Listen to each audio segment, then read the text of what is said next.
It is Wednesday, the 29th day of March 2023, and America is again drowning in thoughts and prayers while one community counts and clears another pile of bodies. Yet, here we are, a glorious day for the savings accounts of the country's politicians as all of that gun lobby cash is going to start rolling in again. And the right can confidently stand in front of a microphone and say, "It ain't the guns," while the left wags a crooked, old, wrinkly finger in disapproval. The kicker with this one the other day in Nashville is it is basically a GOP wet dream, as not only their little binky, the AR-15, shredded a few more kids, but the killer apparently and allegedly identified as trans. Of course, that satchel of dog shit Marjorie Taylor Greene and the rest of her ghoulish cabal took to their dear friend Elon's Twitter and said, "See, I told y'all them were fucked up." Of course, that was followed by the usual screaming into the void by a number of well meaning yet ultimately useless left aligned accounts chiding her for being exactly what we all know that she is. Ted Cruz's social media team has just stopped trying at this point and simply edits the same tweet every time this shit happens and replaces the name of the town. Sadly, there'll never be a solution because America simply doesn't want there to be a solution. The vast majority of us have become numb and desensitized to any report of a school shooting at this point. And we've just been reduced to oh, another one? What the fuck? That sucks. Before moving on to some other atrocity that pops up and takes away our revolving 4 seconds of attention. But then there are the people that will fight tooth and nail to keep a vast stock of weapons for no reason other than being afraid of the unknown, being afraid of their neighbors, afraid of what's behind somebody's closed door, just flat out being afraid of literally everything. And that's the thing, right? The most powerful weapon in the American arsenal is fear.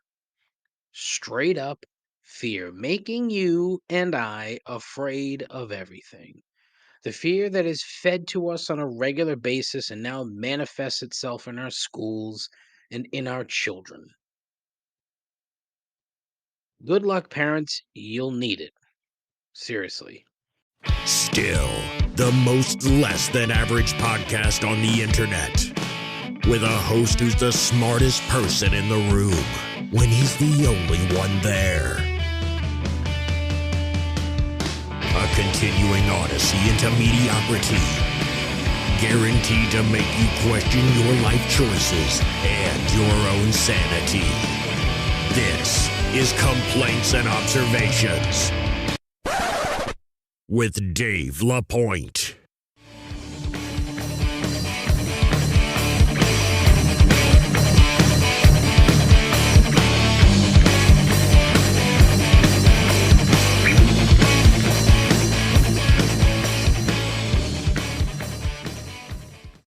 Who the hell is Dave LaPointe? I think he's a bum. I think he's an absolute bum.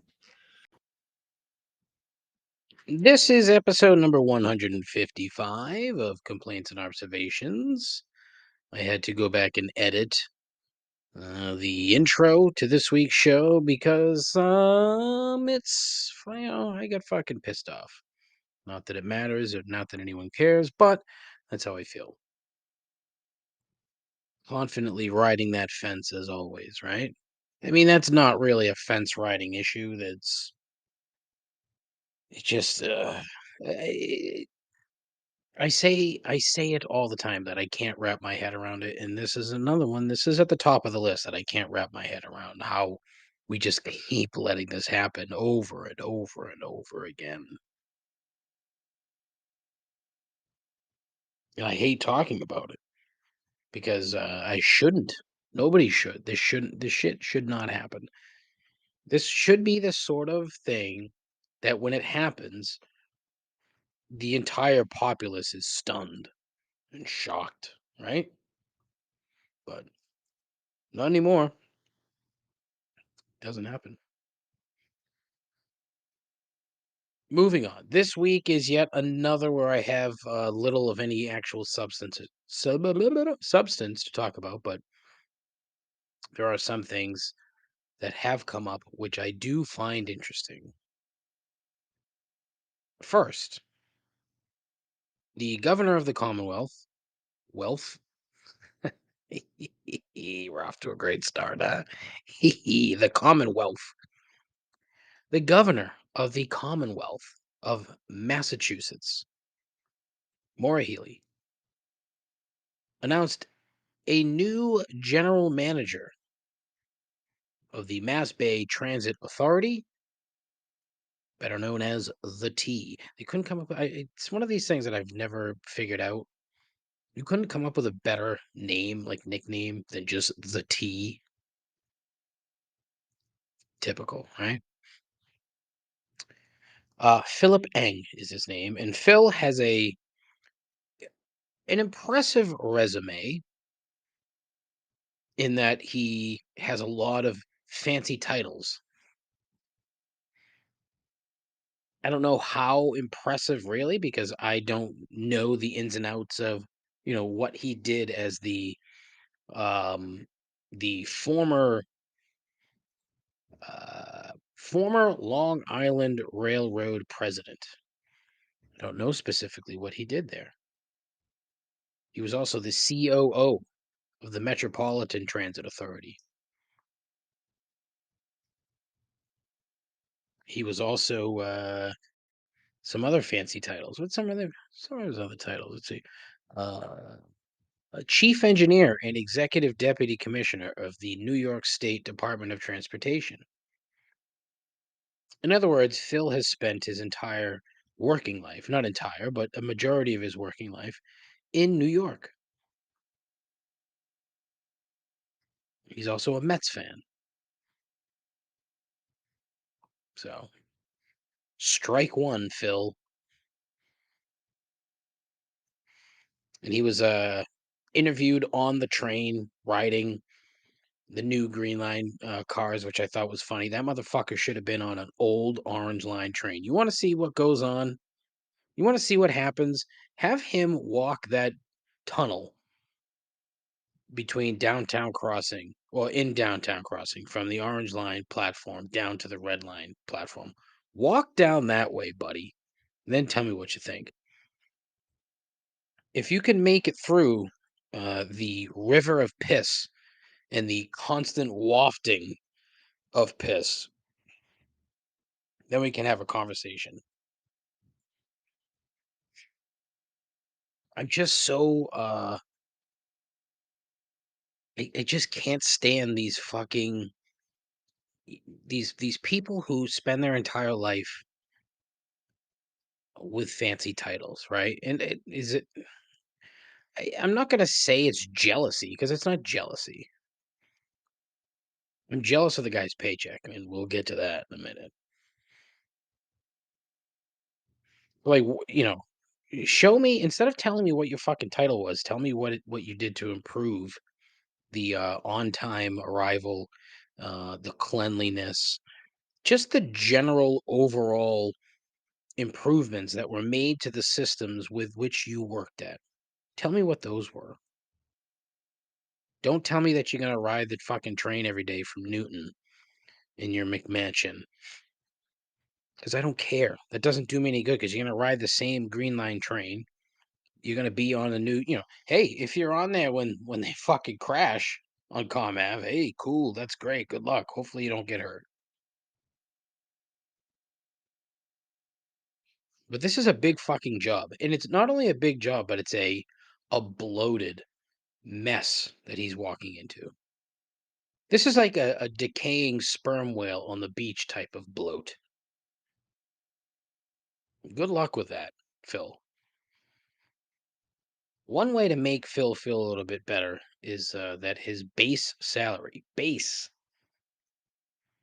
is roughly $500,000 a year, 470,000. And then he has something called retention payments, which I don't know what the fuck that is. So if you don't get fired, you get a bonus. Then he also gets success bonuses that'll start next year. So you mean to tell me that he can somehow have successes in fucking 8 months? What? Bravo, Phil, for negotiating that gem, because I give him 3 to 4 years before he's gone. 3 to 4 years, and something will happen where he gets not pushed out, but he's offered another job, like Chicago comes calling for some reason, and he takes a job, but nobody says that it's a pay cut because he couldn't stand the bullshit of the T. The worst part is that the T doesn't even include the fucking commuter rail. It should all be one thing. It should be one umbrella. But nope, we have to farm that out, and that's dog shit too. World class city, Boston, Massachusetts, where in sections of your relatively small public transit system, you have to get off, get on a bus, be driven to various points, get off the bus, get back on a train. Not efficient at all. Phil, best of luck to you, bub. You're gonna need it, and I'm genuinely curious to see how this pans out.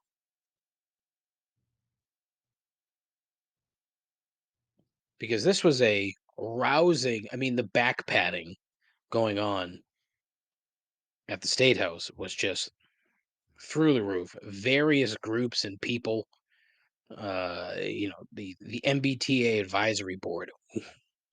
What the fuck do they do? Unreal. Unreal. I could not believe when I saw those three, words, I guess, for the lack of a better term, put together. MBTA advisory board. What on earth do these people do? Who are they advising?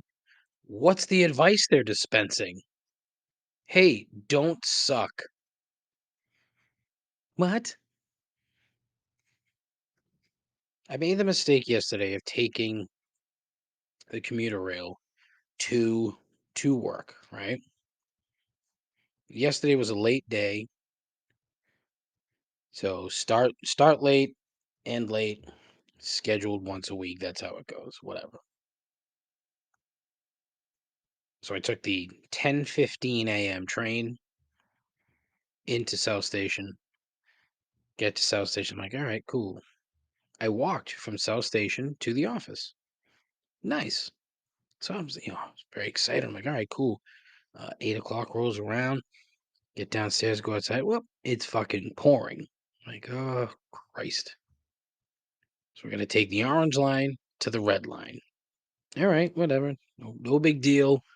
One subway trip in a day is not gonna kill somebody. So get on the fucking orange line, get off at downtown crossing. I'm walking the platform to get to that piss stained tunnel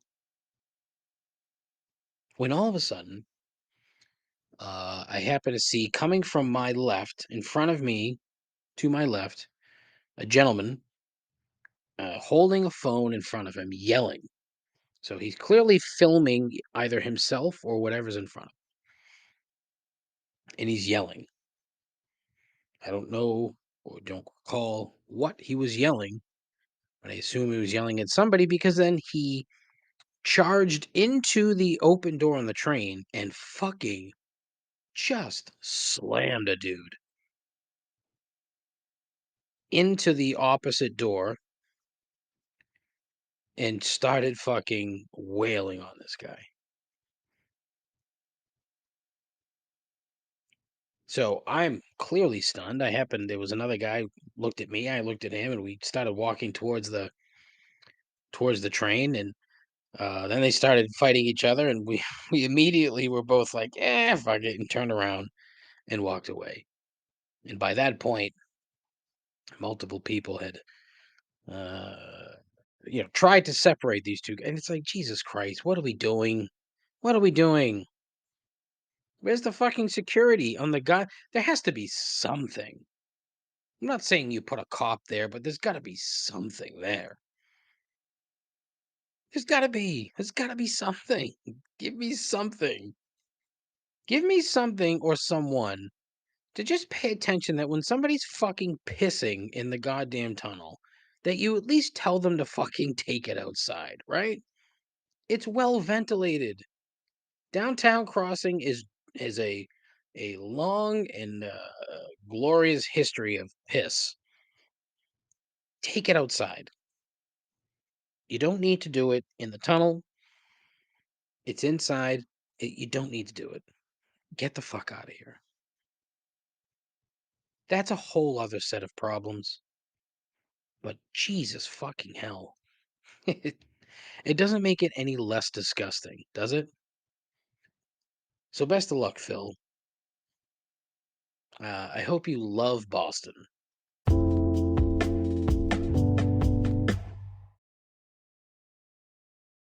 I actually have some great news. For once, justice has been served and criminals have rightly been put in their place. We got weights and fit. There we go. I could not be more pleased to see that these two scofflaws are finally seeing their day in court. That's right, the We Got Weights and Fish saga, which I listened to that clip like 6 times. It is still so fucking funny. Oh, God. Oh, it's just so great. Really is great.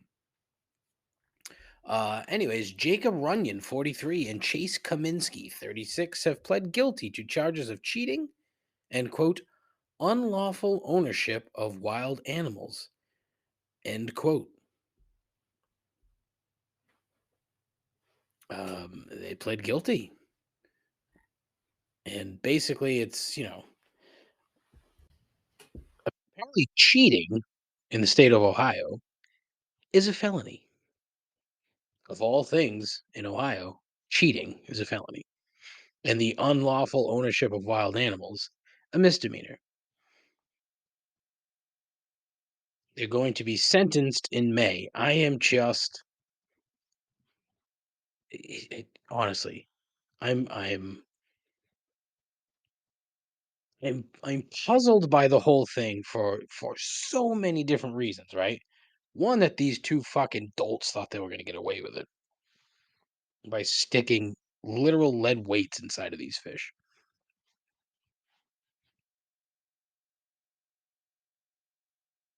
And then the fact that like they may go to jail.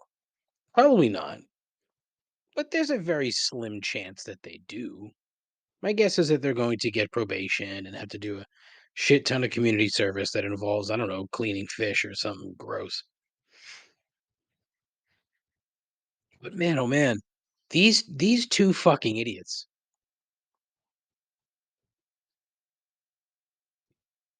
Their fishing licenses have been suspended for 3 years. Like what?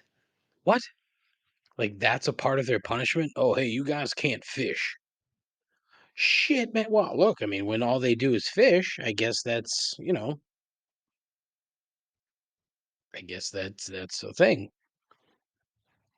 But like every fucking article that you read had was filled with like fish puns and all kinds of crap. But there was a quote from the Cuyahoga County prosecutor, Michael C. O'Malley. Quote, this plea is the first step in teaching these crooks two basic life lessons. Thou shalt not steal, and crime does not pay. End quote. Ooh, Mike O'Malley dropping the hammer.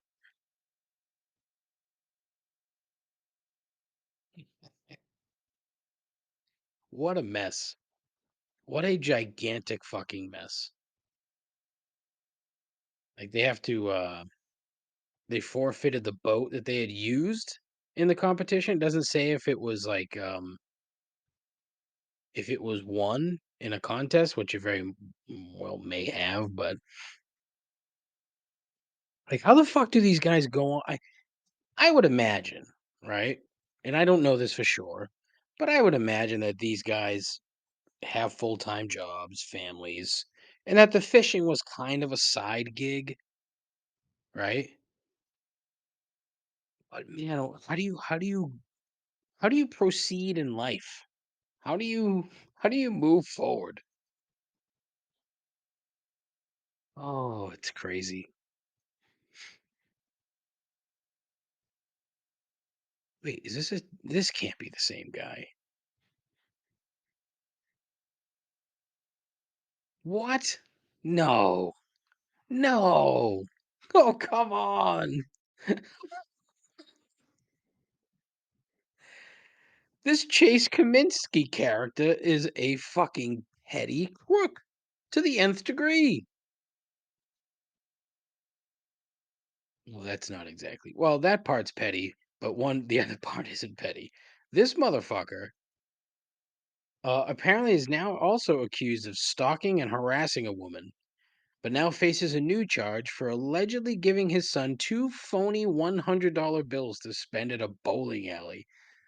Who are you, sir? Like, what the fuck? What? Oh my goodness. This guy. Oh, this is fucking unbelievable.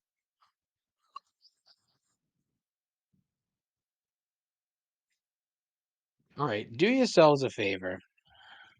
Oh my god. Oh, that's rich too. 36-year-old Chase Kaminsky and his 18-year-old son. All right. Ohio. Um boy. His son apparently had passed two fake $100 bills to pay for several games of bowling. Police say the bills were obviously phony because they were printed with the phrases, quote, for motion picture purposes, end quote, and quote, not legal tender, end quote. Oh my goodness. And then apparently they have a transcript.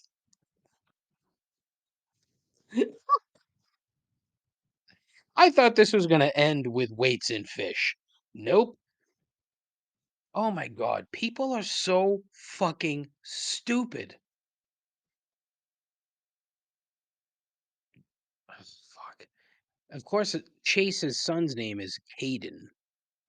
Caden texts his dad, "Shit worked, Chase. Awesome. Should do another one for me." Caden, "Tomorrow?" Chase, "You still bowling?" Caden, "Yeah, bring one of those hundreds."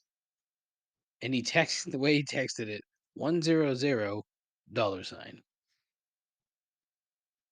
Chase, "Okay." Caden, "You can come play. Cosmic starts at 11." Hey, Dad, come.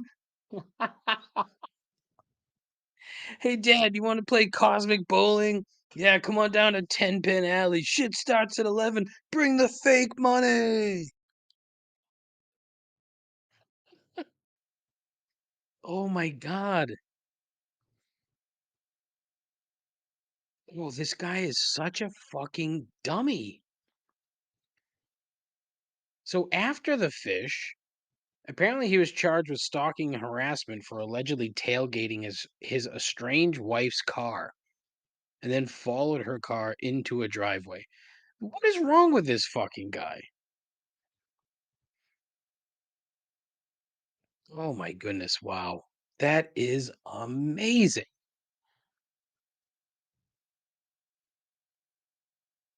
Oh, what is it? Now I have to do live Googling.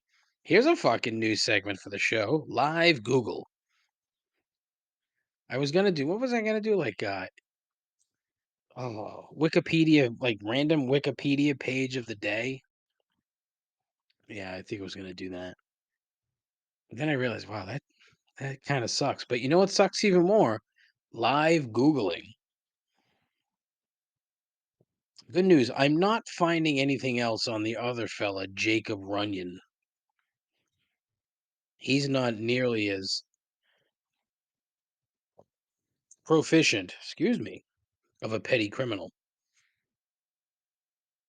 Though he may have moved to Utah. Oh boy. That is something. Like, I wonder if they're still like buddies, you know?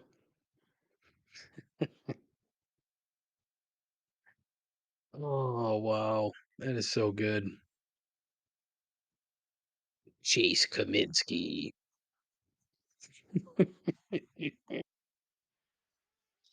There we go. Hell yeah. I'm sorry. That'll never not be funny. I mean, it might get to not be funny at some point, but for now, it's still fucking funny.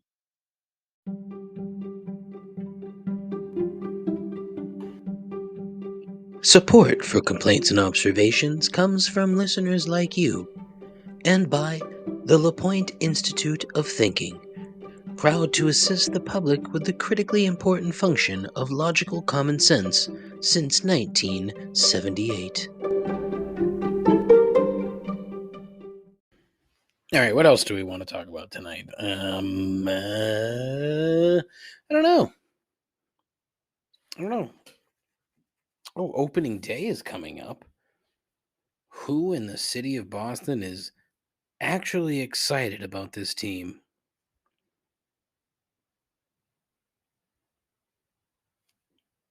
That was all the people that are excited about this team. Thank you, people.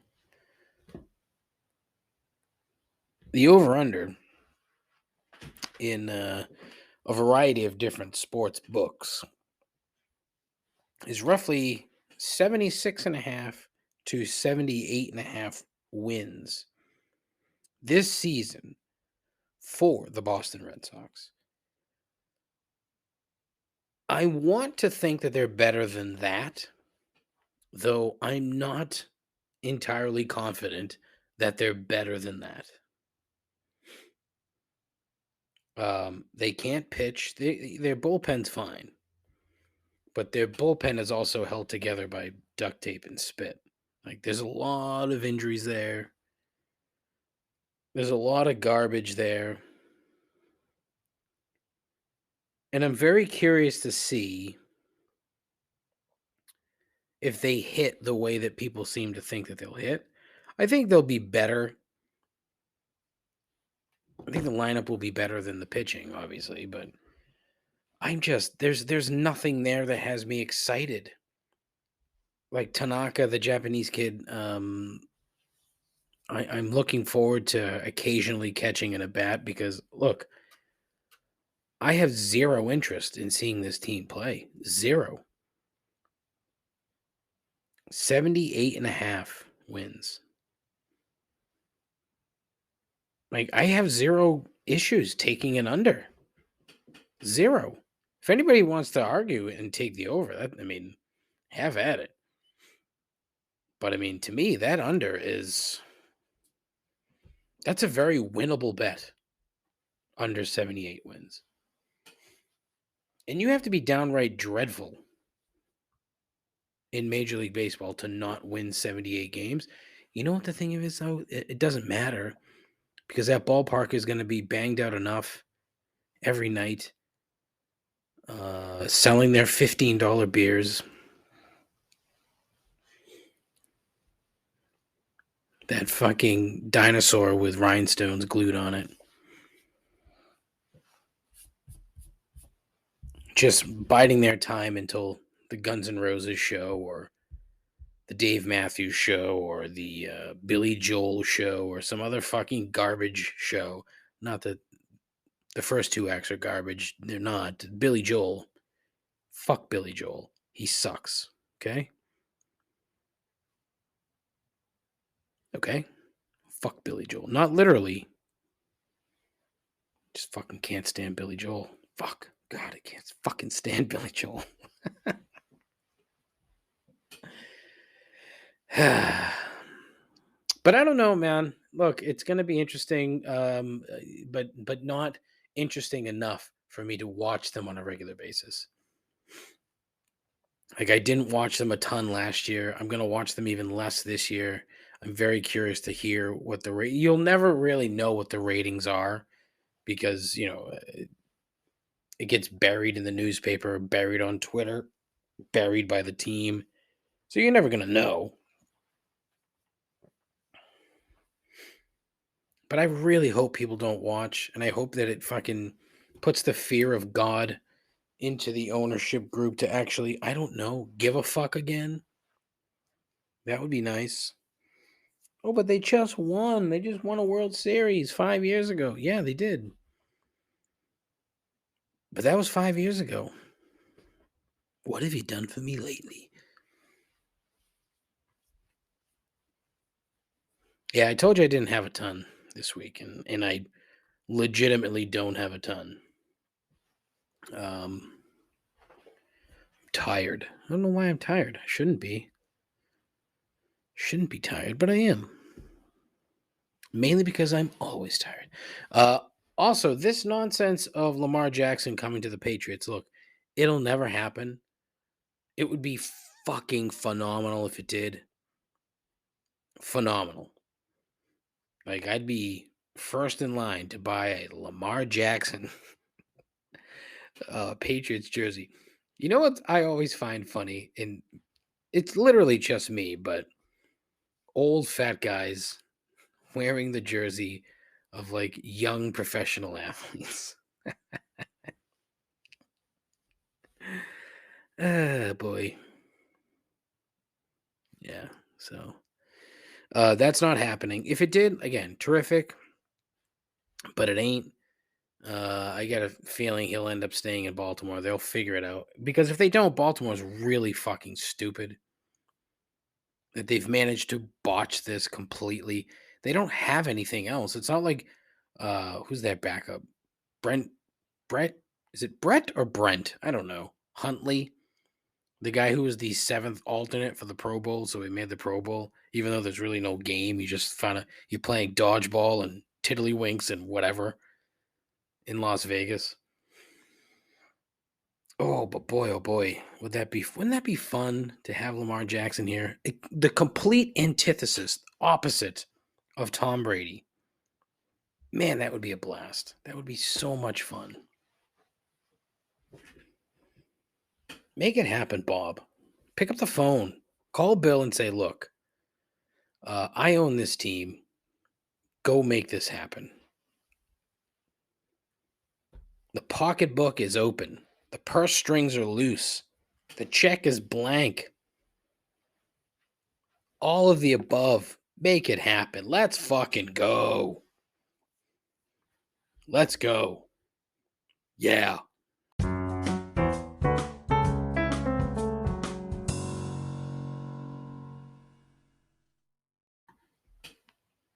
As it is Wednesday, it is time for everyone's favorite part of the program, the end and three gripes. This is a short shift this week. Short shift. Zero content. Short shift on a short week. Since I recorded late last week, I lost 2 days of content. And mainly because this show stinks. So there you go. Anyways, gripe number one, old ski lift tags. I need someone to explain to me why people feel the need to keep these fucking things on their jackets like they're some sort of trophy.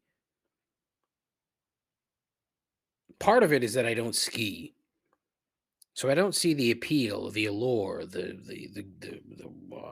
I don't know what else. I just hate when I see somebody with a winter jacket, usually an odd color, and at the bottom of them, with the zipper, there's fucking 58 of these goddamn tags hanging off. It's a horribly petty thing to be petty about, but I've just never understood the point. Like, if you do it because it's a different resort or mountain or what have you, couldn't you find another way to collect them so it doesn't make you look like a spoiled jackass of some kind? I don't know. I don't know how the ski lift tag works. I just know it's there, and I know I don't care for them. It's just a white guy thing to do, right? And honestly, this could very well be the most petty in about 3 years worth of petty gripes. Seriously, this is like the only segment that has lasted every single episode of this dumb fucking show, and this could very well be the most petty. So I am so proud to present that gripe to you. Gripe number 2. The first week of spring. Yeah, I hate it. Because you know what it means? It means all of the assholes who love making noise with their motorbikes are back. Just driving around, ripping shit up, making noise. I fucking hate it. How do all these pricks not have like a debilitating tinnitus? Like, I have one ear that is constantly loud ringing all the time, every day for my entire life. I would say at the very least the last 30 years. And it's only gotten worse. Yet I'm not riding around on a fucking stupid motorcycle making noise every goddamn day. Meh. And honestly, that's the only just punishment for having to endure the bullshit whenever the weather happens to be pleasant around here, which is not often, mind you. A group of people no one should ever really care about making noise solely so that others look at them. Just a bunch of look at me Louis. Me, me, me, me, me, me, me, me, me. Pissy, pissy, pissy pants tonight, huh? Pissy pants Patty. Papa, papa. Gripe number 3, running. Yeah, that's right. Fuck running. I don't. This is the part of running I don't get. Look, I don't get running in general. I understand that it's good for you. Fine, what have you, whatever. I've never been a runner. The last time I did any sort of consistent running was like playing basketball in a small sized church gymnasium. And that was 25 years ago. I'm fat. But last week I saw this girl running down Atlantic Avenue. She stepped in dog shit on the sidewalk. And she literally, like, I was behind her and she went past me. And I would say about, 25, 30, 40, however many fucking feet in front of me. I saw her step in dog shit. She slid a bit, stopped, yelled out, fuck, audibly, like I could hear it, fuck. Looked around for sympathy that as sure as that dog shit wasn't coming. And started to, like, scrape her shoe against the sidewalk to try to get the excess dog shit off of her running sneaker. And that lasted about a minute. And then she just kept right on running.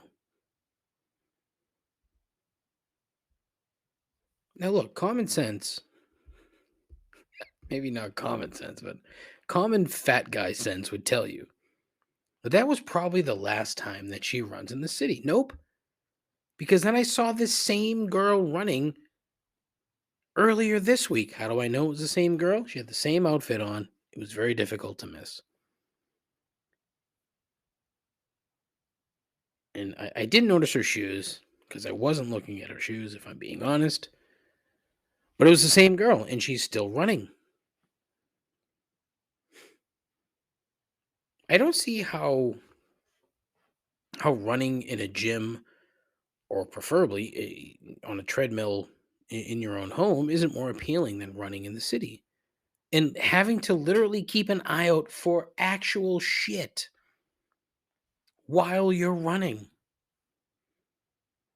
Explain to me the point of that. Explain that to me. I need to know the fucking appeal. There has to be something. I just don't know what it is. I don't know much, but I know that running in the city of Boston and stepping in dog shit is not fun. So there you have it. So listen, as I mentioned, short shift. That'll do it for the show. I've got nothing this week, but the good news, next week is going to be the gratitude episode, and I'm going to do my damnedest to do an entire show of things that I'm grateful for. It could also be a short show. I hope it's not. I hope it lasts a while. But I hope that you'll see it in yourself to call the show and share something that you're grateful for. 100% serious here, okay? No jokes, no gags, no gimmicks, nothing. I want a serious phone call. Leave me a voicemail. What are you grateful for? Give me one. Give me something. Give me two. I am genuinely I'm genuinely curious, and I'd love to hear from you. I know what I'm grateful for. I would like to know what you're grateful for. So, do me a solid. Call in 617-657-4736. Leave a voicemail and tell me what you're grateful for. And then next week, it will be on the show. You can go to my Twitter page at ComplainsPod. My Instagram page also at ComplainsPod. I have a Facebook page, but fuck Facebook. I have a YouTube page that I don't do anything with, a Twitch channel that I can't figure out. I also have a Mastodon and Post account that I guess they exist. 617-657-4736. Call in, leave a voicemail. What's on your mind? But next week, what are you grateful for? Tell me. I'd love to hear it. And right now, I'm grateful for you who have foolishly chosen to tune into this crap as I am about ready for bed. I am gassed. Why am I so tired? Fucking hell. This is not good. Hope I'm not getting sick. But listen, take care of yourself. Take care of each other. Godspeed. Ta-ta.